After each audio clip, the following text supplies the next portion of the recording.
Hi, Deon here from Woodelfman Gaming, and today I'm going to be doing some relaxed painting. What I want to do is give you a little sense, kind of a bird's eye or a fly's eye view over the shoulder into a little paint job I'm going to do today. This would be the kind of thing I might do on any old Saturday afternoon, and today's project is my Sisters of Thorn. Okay, so they are little wizard warrior wood elf ladies that sit on reindeer.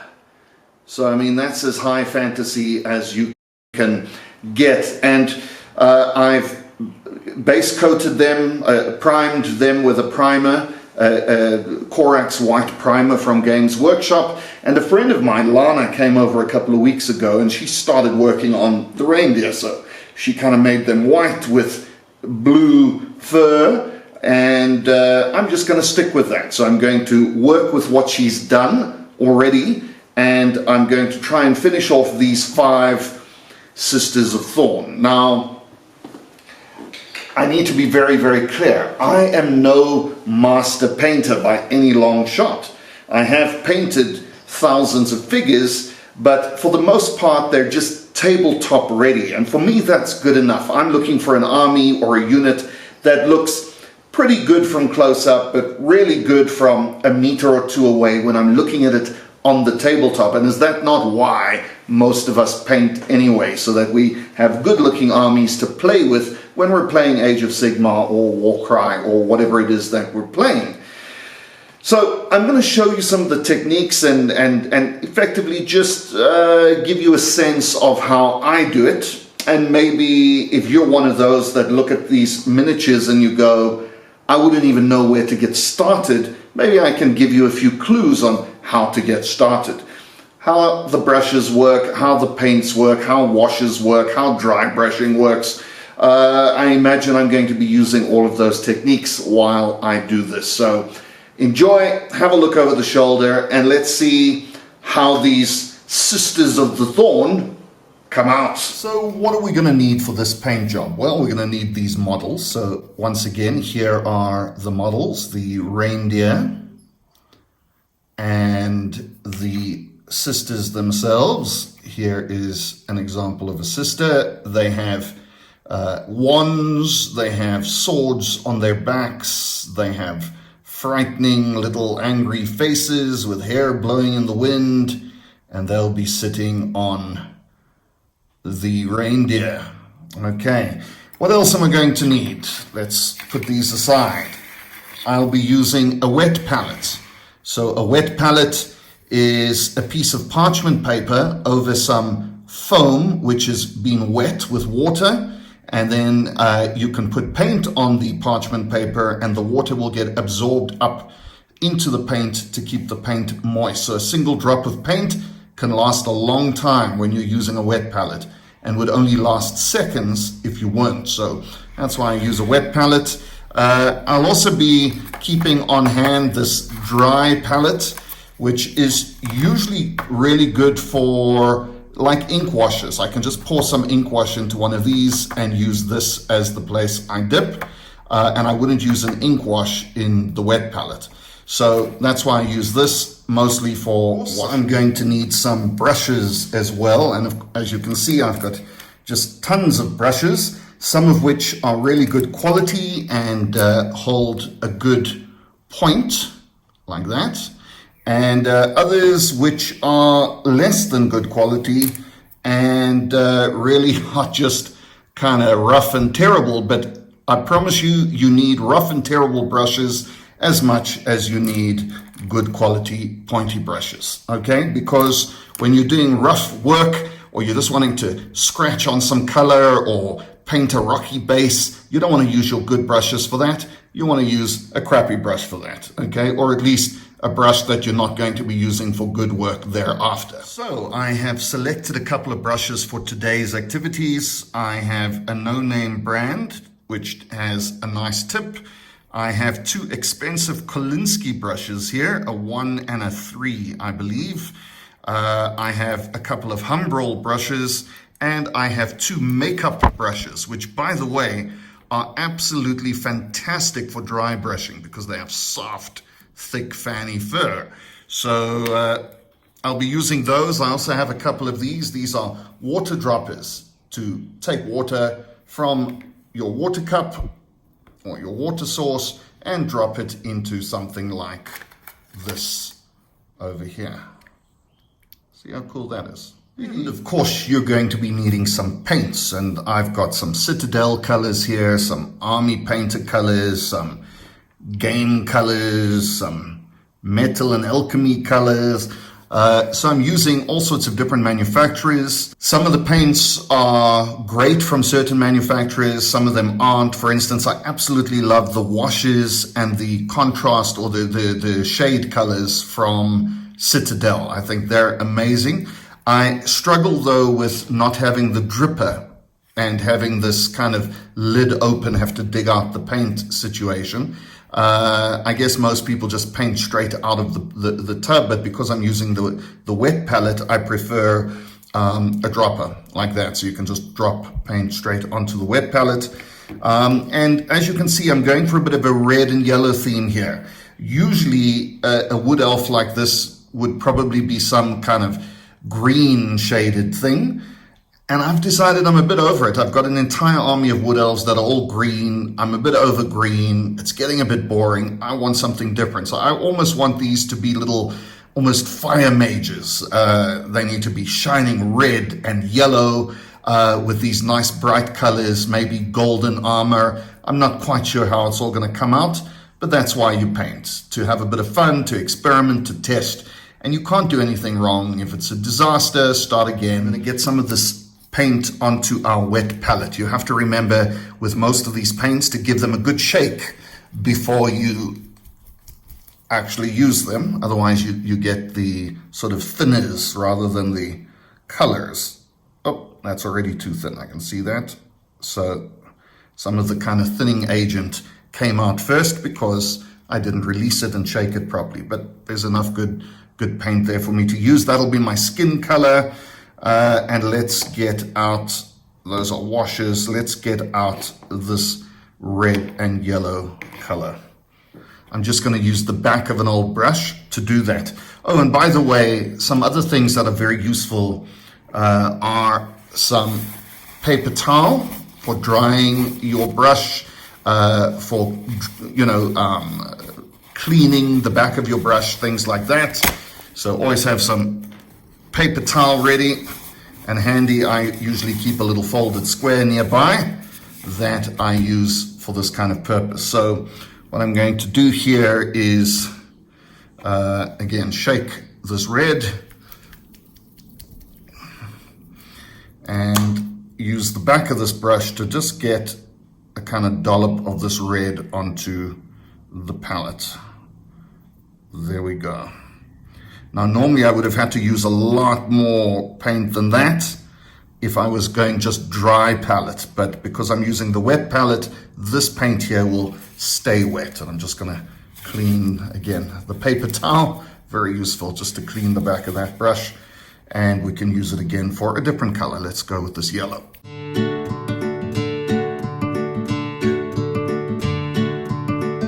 In terms of the sequencing, in which order you paint your colors, I like to start with the colors that are going to be closer to the skin first and build out from there. It's just much easier to correct something on the outer layer than it is on the inner layer. So get the inner layer done, and that just makes life easier. So of course the color closest to the skin is the skin color itself. So let's start with the skin color, and we're just going to get that on to all the bits.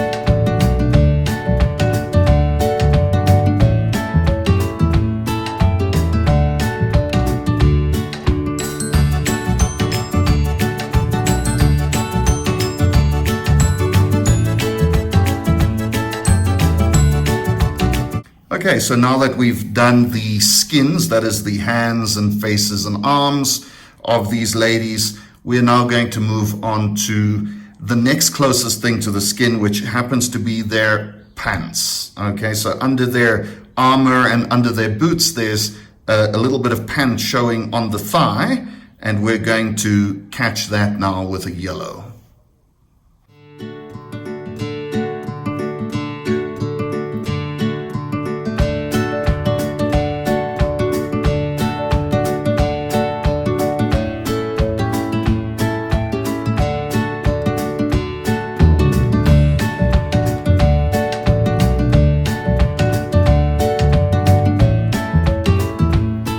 Notice that I am painting the figures off of the horses. I used to, be so excited when I got models and I needed to glue everything on immediately in their correct places.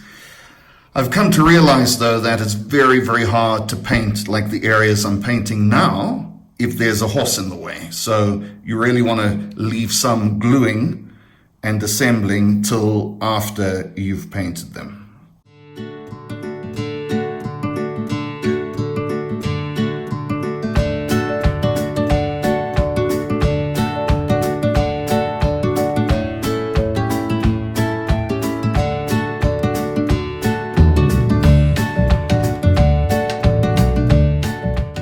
Okay, so we now have some yellow pants on each of the ladies, and we're now going to move on to whatever is not armor.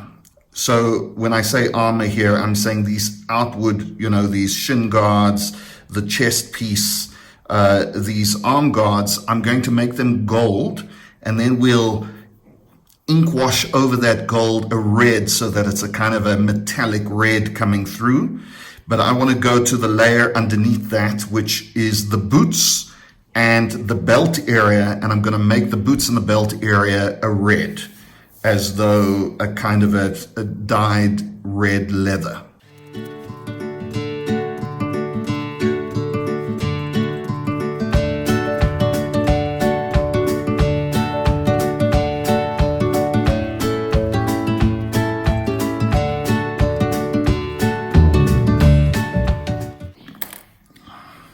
Okay, now if you're looking at this now, you're like, oh my God, what kind of a wizard elf, wood elf is that? It looks like some kind of Flash type superhero.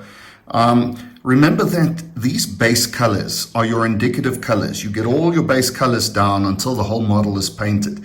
That's your first layer, and at that point it looks terrible. It just looks crap. It's like garish and overly colorful and just crazy. But the real magic happens when you start doing ink washes and highlighting or dry brushing, and you start toning these colors together and creating something that's more realistic and yet still has the essence of the original base colors that you put down. So it really isn't going to look like a superhero at the end of it, but hopefully it'll have a nice fiery golden look.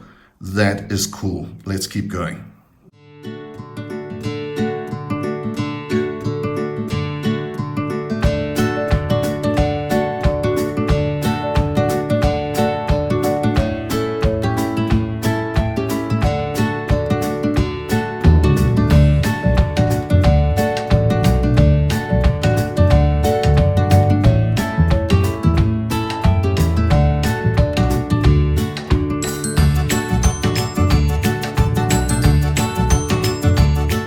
We have 5 little Wonder Woman looking characters. They definitely aren't meant to be looking like Wonder Woman, so that's not what I want the end product to be, but that's the base coat. Okay, so we've got some yellow, we've got some red, and I think we're going to move now onto the gold.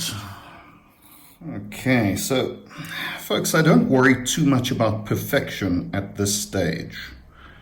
The idea is to get the colors on and then kind of stand back and go, is that the kind of scheme, the color scheme I'm looking for? You don't have to worry about absolutely perfect painting at this point.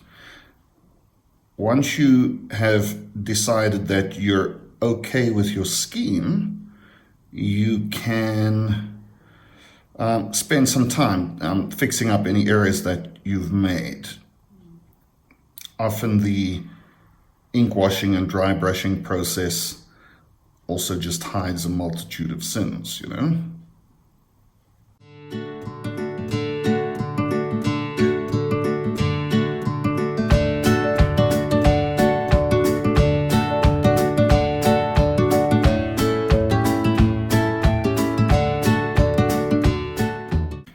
So the gold is on, and even as I was going over the gold, I could spot all sorts of mistakes and, missing spots on the red and yellow and the skin. So I'll go back over that later, but let's just get all the colors on first. Now, what's left?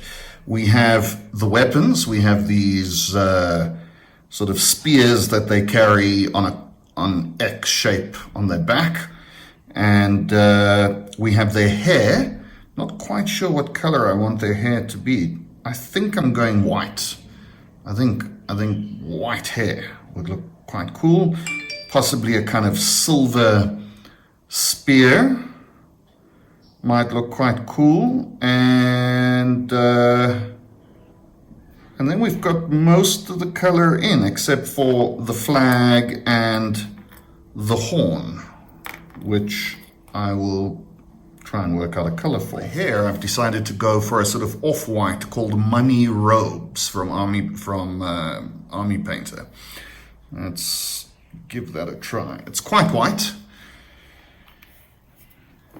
but a little kind of bone colored almost.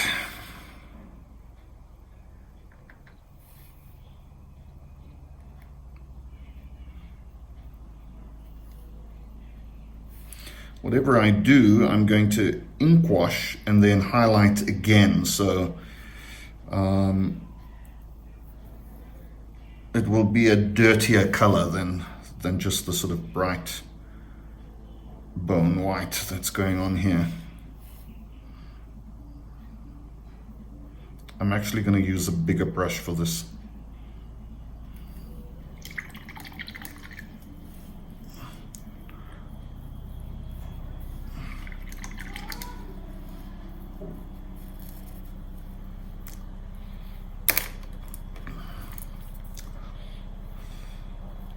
I've never used this brush before. This is the Kolinsky number 3. I think it's number 3.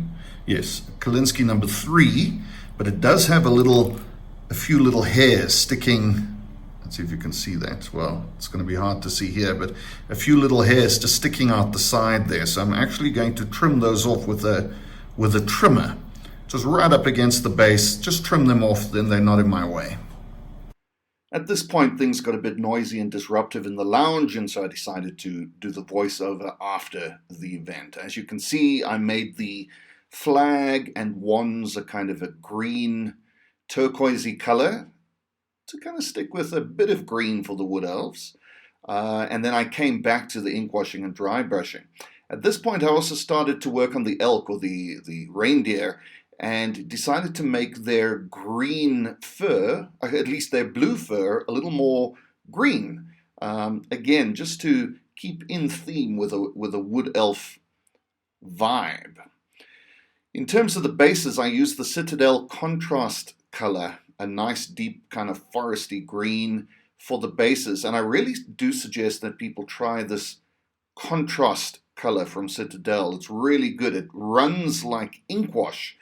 So it covers amazingly well. It's really easy to paint on, but it's opaque. It's not transparent like ink wash. So really gives you a good effect. And as you can see, I just did all the bases with that as an initial color. Of course, I'll be putting some sand and rocks and grass and so forth on it, but I wanted to just start with that base color. Then I did some ink washing in and around all the more detailed parts of the elk, highlighting some of the contrasts of texture, and there you can see me doing the rim of the base. I like to have my rims a different color to the base top. So green base with a black rim, I think that looks quite cool. Then once it was dry, I used some of this kind of static grass. It's glue-on, spiky kikuyu type tufty grass. Not kikuyu. Kikuyu wouldn't be tufty. More like that kind of wild, spiky grass you see out in the field, right? So you just literally pull it off the plastic surface, and it's got a kind of rubbery glue bottom, and you just stick it on. So I stuck a couple of tufts of this stuff on each of the bases. I tried to make them in different places so that it's not uniform. Maybe 3 tufts on one, 2 tufts on another, that type of thing. Pop them here and there, and the idea is then in between those tufts, and by the way, I stick the tufts of grass on at this point while the paint is dry and hard and flat, because if you've gone and put a bunch of sand or loose gravel on there, even if you've glued it down, the grass might not stick very well. So put the grass on while things are flat, and then put the rest of the stuff around it has been the way I do. So now I came back to the elves, and what I did here was ink wash them from top to bottom. I just used a flesh wash color and ink wash that goes into all the crevices. Effectively, if I could have dipped them, I would have done just that. Just dip them in an ink wash, but I just painted that ink wash all over them, and that just tones all the colors out so they're not so bright and red and yellow and orange, and makes them a kind of autumny brown. And after I'd done that, they were almost too autumny brown, so I just reapplied some highlights using a dry brush technique where you get rid of most of the paint, and then just gently brush it over the ridges so those ridges catch the bright colors again. So especially for the golds, I wanted that armor to pop, and so I did a bunch of dry brushing on that armor. And so now instead of superheroes, I've got this autumn effect on my elves, which I'm very, very pleased with. Various shades and tones of brown.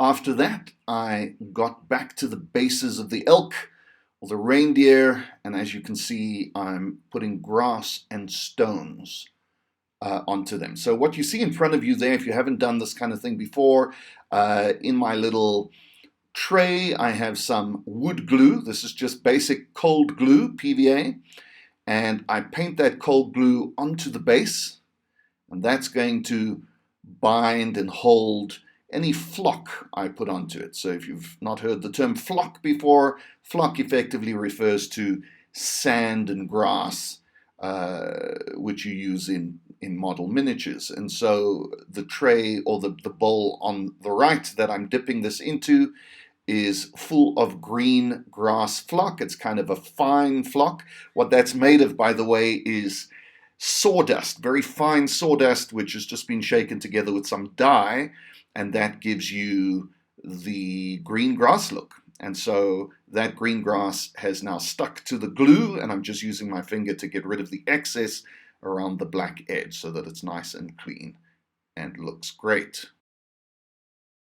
You'll notice that I haven't covered the whole base in grass. There's some stones at the back left side there.